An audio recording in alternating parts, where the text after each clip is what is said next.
Hello दोस्तों, स्वागत है आप सभी का एक नए हमारे प्रैक्टिस सेट सेशन में, जो नवीन सर के द्वारा प्रैक्टिस सेट कराया गया है प्रैक्टिस सेट नंबर 25। तो चलिए नेक्स्ट हम लोग अपने क्वेश्चन पे बढ़ते हैं, क्वेश्चन की तरफ। तो हमारा क्वेश्चन है कि खुआंग किस राज्य का वाद्य यंत्र है। तो यहाँ पे सब आप सभी लोग देख सकते हैं कि जो खुआंग है वो यहाँ पे देख सकते हैं कि जो खुआंग है यहाँ पे वो मिजोरम का वाद्य यंत्र है।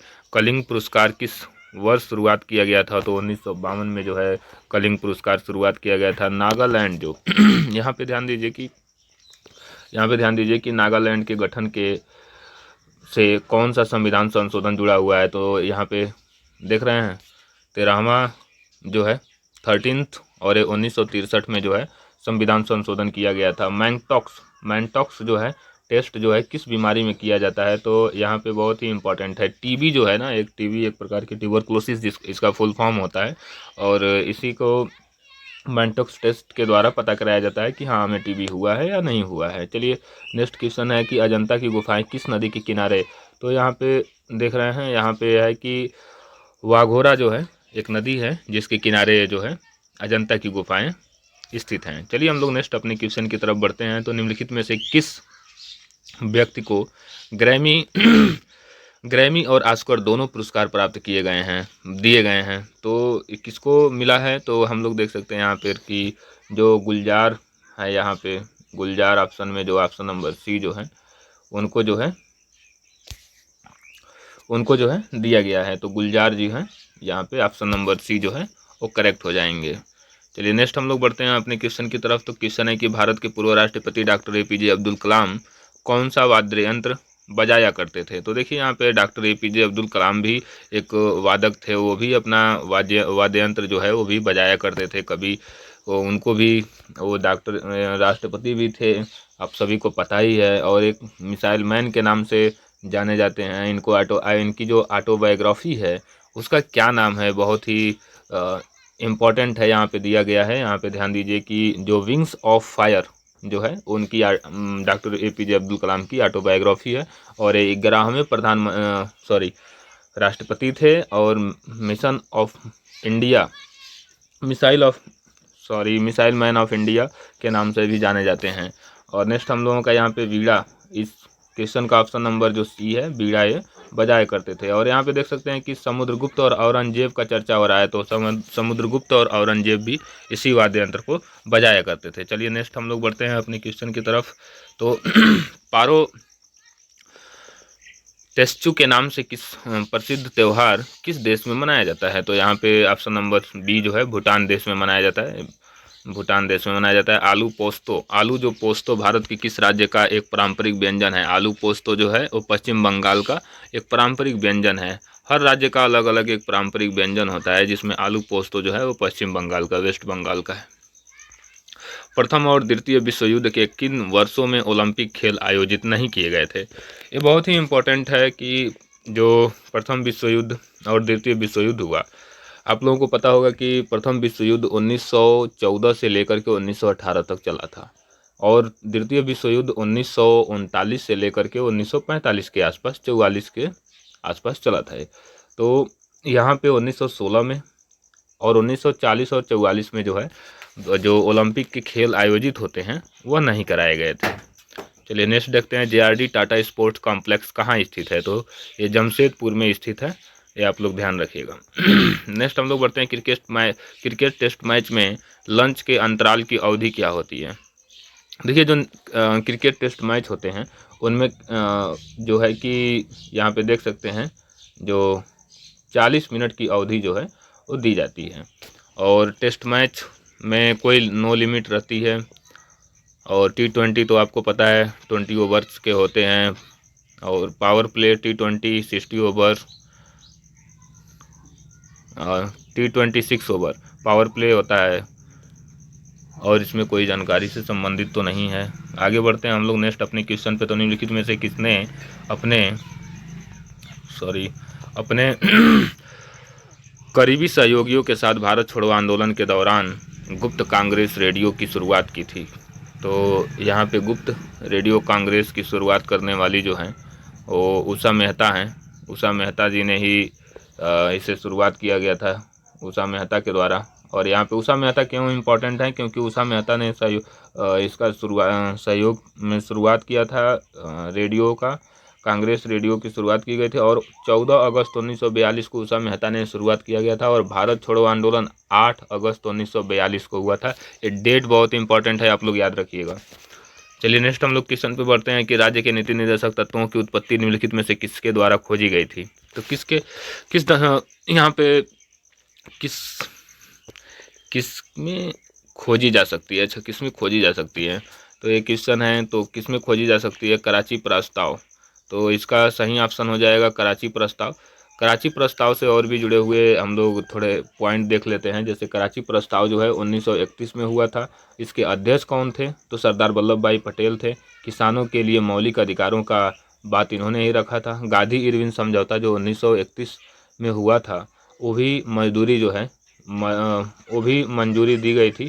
तो वो मंजूरी किसके द्वारा मिला था, वो कांग्रेस के ही द्वारा ये कराची प्रस्ताव के द्वारा ही मिला हुआ था। चलिए नेक्स्ट हम लोग बढ़ते हैं अपने क्वेश्चन की तरफ। तो उस ऑपरेशन का नाम क्या था जिसके कारण हैदराबाद राज्य का भारत में विलय करा लिया गया। देखिए हैदराबाद और गोवा को जो विलय कराया गया अपने भारत देश में उसका अलग अलग ऑपरेशन चलाए गए थे। जैसे हैदराबाद के लिए एक ऑपरेशन चलाया गया था जिसका नाम था ऑपरेशन पोलो। तो ये सितंबर 1948 में इसको मिला लिया गया था। और यहाँ पे देख सकते हैं अलग अलग दिया हुआ भी है कि कौन से ऑपरेशन के द्वारा किसको भी मिलाया गया है। तो यहाँ पे देख सकते हैं कि ऑपरेशन विजय के द्वारा 1961 में गोवा और दमन दीव को मिलाया गया। ब्लू स्टार के द्वारा 1948 में पंजाब को मिलाया गया। विजयन 1999 में कारगिल को मिलाया गया। और 1971 में इंडो पाकिस्तान का वार होता है, ओपन टाइट्रेट। तो इसके बाद देखते हैं नेक्स्ट क्वेश्चन। तो डैश की अध्यक्षता में इनमें से किसकी अध्यक्षता में गठित संविधान समीक्षा आयोग ने मौलिक कर्तव्यों के सफल कार्यान्वयन के लिए सरकार द्वारा की जाने वाली कुछ पहलों की सिफारिश की। तो यहाँ पे MN जो वेंकट चलैया थे, इनकी एक समिति थी जिनके माध्यम से ये किया गया था। कुछ सार्वजनिक पदाधिकारियों के खिलाफ भ्रष्टाचार के आरोपों की जांच के लिए निम्नलिखित में से कौन सा अधिनियम भारत सरकार द्वारा पारित किया गया था। तो लोकपाल, अभी हाल ही में आपको पता होगा कि ये ज़्यादा दिन का मामला नहीं हुआ है, पारित तो अभी 2014 में अभी मोदी जब से बीजेपी की सरकार बनी है उसी समय के आसपास की ये न्यूज़ है कि लोकपाल और लोकायुक्त का जो है चयन किया गया और उसमें पिनाकी चंद्र घोष जो हैं पहले लोकपाल बनाए गए थे। वर्तमान में अजय मणिक राव, ये बहुत ही इम्पोर्टेंट क्वेश्चन है कि वर्तमान में आपके SSC GD में ऐसे प्रश्न बन सकते हैं। तो आप लोग ध्यान रखिएगा कि वर्तमान में कौन है, अजय मणिक राव जो हैं, और पहले जो है पिनाकी चंद्र घोष। 2013 में इसका प्रस्ताव आया था, 16 जून 2014 को पारित हुआ था। परिसीमन, यहाँ पे देख सकते हैं परिसीमन के बारे में भी एक इम्पॉर्टेंट हेडलाइन है कि यहाँ पे परिसीमन क्या आर्टिकल 82 में 2026 तक कर दिया गया है बढ़ा करके, परिसीमन अधिनियम भी है। चलिए नेक्स्ट बढ़ते हैं हम लोग। सार्वभौमिक वयस्क मताधिकार के आधार पर चुनाव कराने वाला भारत का पहला भाग कौन सा था। तो वयस्क मताधिकार उसे हम कहते हैं 18, पहले 21 साल थी। अब आप लोग बताएंगे कमेंट बॉक्स में कि किस संविधान संशोधन के द्वारा मतदाता की उम्र 21 साल से घटा करके 18 वर्ष कर दी गई। वयस्क मताधिकार का मतलब ये होता है कि 18 साल से ऊपर के लोग जो मतदान करते हैं, जो अपना वोट देते हैं, उसको वयस्क मताधिकार कहते हैं। तो यही क्वेश्चन कहा गया है कि सार्वभौमिक वयस्क मताधिकार के आधार पर चुनाव कराने वाला भारत का पहला भाग कौन सा था। तो ये मणिपुर था जो जून 1948 में वयस्क मताधिकार कराया था। चलिए नेक्स्ट हम लोग बढ़ते हैं। कौन सा नदी बेसिन 8,60,000 किलोमीटर स्क्वायर के क्षेत्र को कवर करती है और 11 भारतीय राज्यों में फैली हुई है। तो बेसिक सी बात है कि आप लोग को सबको पता होगा गंगा इतनी बड़ी नदी पूरे भारत में कहीं नहीं है। तो गंगा सबसे लंबी नदी है, तो इसलिए जो गंगा बेसिन ही होगी। नेक्स्ट हम लोग बढ़ते हैं अपने क्वेश्चन की तरफ। तो वृक्ष किस स्तर के अंतर्गत आते हैं। यहाँ पे वृक्ष किस स्तर के अंतर्गत आते हैं, तो ये बहुत ही इंपॉर्टेंट क्वेश्चन है क्योंकि आप लोगों को पता होगा कि द्वितीय ऊर्ध्वाधर, निचला ऊर्ध्वाधर या मध्य ऊर्ध्वाधर नहीं, इसमें से सर्वोपरि ऊर्ध्वाधर के अंतर्गत, मतलब टॉप वर्टिकल, यहाँ पे बॉटम वर्टिकल, मिडल वर्टिकल और सेकंड वर्टिकल नहीं, टॉप वर्टिकल कंडीशन में इन लोगों का जो है अंडर में आते हैं, इसका लेवल यही है। चलिए नेक्स्ट बढ़ते हैं। विश्व की सबसे बड़ी मूंगा चट्टान जिसे ग्रेट बैरियर रीफ के नाम से जाना जाता है कि भौगोलिक स्थिति क्या है? तो भौगोलिक स्थिति देखिए, यहाँ पे ऑस्ट्रेलिया है। ऑस्ट्रेलिया जो है वो बड़ी, बहुत ही विशाल, एक तरह से कह लीजिए मूंगा चट्टानों का, जिसे ग्रेट बैरियर रीफ के नाम से जाना जाता है, वो ऑस्ट्रेलिया है। चलिए नेक्स्ट बढ़ते हैं। पीएम स्वनिधि योजना का उद्देश्य सशक्त बनाना है क्या? तो पथ विक्रेताओं की, स्ट्रीट वेंडर्स को सशक्त बनाने के लिए इस पहल की शुरुआत की गई है, और इस पहल की शुरुआत 1 जनवरी 2020 को की गई थी। आप लोग इसको नोट करिएगा। तो पीएम स्वनिधि योजना का उद्देश्य जो है वह पथ विक्रेताओं को सशक्त बनाना है। 1 जनवरी 2020 को इसका उद्देश्य,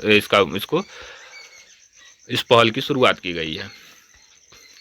भारत सरकार ने वर्ष में व्यापक परिवार नियोजन कार्यक्रम शुरू किया। देखिए, भारत जो है 1952 में ही यह कार्यक्रम शुरू कर दिया था। यहाँ पे देख सकते हैं 1952 में ही ये कार्यक्रम शुरू कर दिया था। 1952 में यह कार्यक्रम शुरू होने के बाद दुनिया का पहला देश बना ये परिवार नियोजन को, और राष्ट्रीय ग्रामीण स्वास्थ्य मिशन 2005 NRHM जो है वह आया 2005 में, इसे पारित किया गया, और राष्ट्रीय स्वास्थ्य मिशन 2013 में पारित किया गया। 1952 में परिवार नियोजन कार्यक्रम जो है भारत ने शुरू किया था। चलिए नेक्स्ट हम लोग अपने क्वेश्चन की तरफ बढ़ते हैं। तो ये मिलान करने वाले क्वेश्चन हैं। स्थितिज ऊर्जा किससे संबंधित है? पन बिजली संयंत्र से। और रासायनिक ऊर्जा किससे संबंधित है? डीजल जनित, यानी डीजल जनरेटर से संबंधित है रासायनिक ऊर्जा। गतिज ऊर्जा किससे संबंधित है? पवन चक्की। गतिज ऊर्जा। विकिरण ऊर्जा सबको पता है, सोलर जो थर्मल हो रहे हैं, मतलब सोलर पैनल, ये तो तापीय ऊर्जा, विकिरण ऊर्जा जो भी कह लीजिए। ऑप्शन नंबर डी जो है इस क्वेश्चन का करेक्ट आंसर है। चलिए नेक्स्ट बढ़ते हैं हम लोग। सपनों के वैज्ञानिक अध्ययन को क्या कहा जाता है? तो यहाँ पे सपनों, यानी सपनों के वैज्ञानिक जो होते हैं उसके अध्ययन होता है कि सपने में जो के वैज्ञानिक जो हैं उसके अध्ययन को क्या कहा जाता है? तो ओनेरोलॉजी कहा जाता है। ओनेरोलॉजी, यहाँ पे ओनेरोलॉजी आप लोग ध्यान रखिएगा। सोरोलॉजी जो है छिपकली के अध्ययन को कहा जाता है। क्रेनियोलॉजी, खोपड़ी के अध्ययन को क्रेनियोलॉजी कहा जाता है। और ओडोंटोलॉजी, दांतों के अध्ययन को ओडोंटोलॉजी कहा जाता है। नेक्स्ट हम लोग बढ़ते हैं। याद रखने के लिए कौन सा विटामिन जिम्मेदार है? तो इसको आप लोग सभी लोग कमेंट बॉक्स में बताइए इसका सही आंसर क्या होगा। और अगर आप लोगों को ये वीडियो अच्छा लगा हो तो इस वीडियो को लाइक करिए, और हमारे चैनल से जुड़े रहने के लिए चैनल को सब्सक्राइब करिए, और अपना जो भी क्वेश्चन हो आप कमेंट बॉक्स में ज़रूर दीजिए।